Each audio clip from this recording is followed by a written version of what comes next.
Good evening, citizens of the world. Allow me first to apologize for this interruption. We do, like many of you, appreciate the comforts of everyday routine, the security of the familiar, the tranquility of repetition.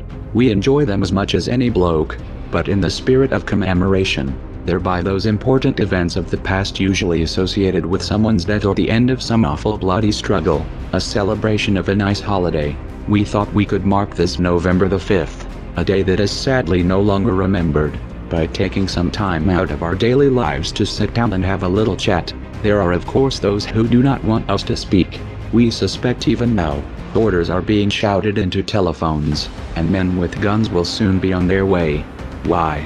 Because while the truncheon may be used in lieu of conversation, words will always retain their power.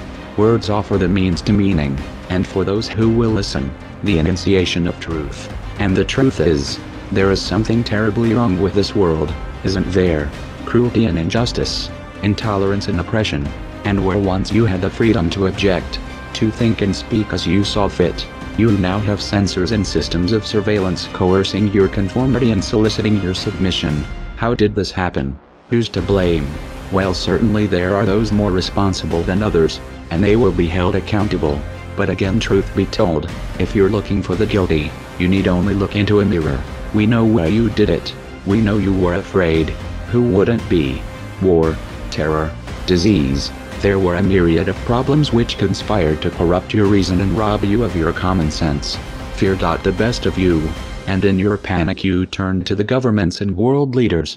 They promised you order. They promised you peace, and all they demanded in return was your silent, obedient consent.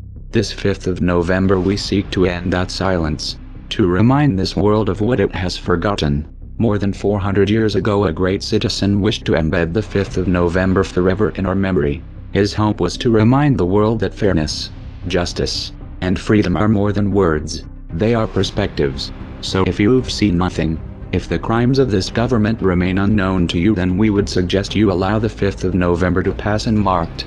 But if you see what we see, if you feel as we feel, and if you would seek as we seek, then we ask you to stand beside us this 5th of November, in cities all across the world, and together we shall give them a 5th of November that shall never, ever be forgot.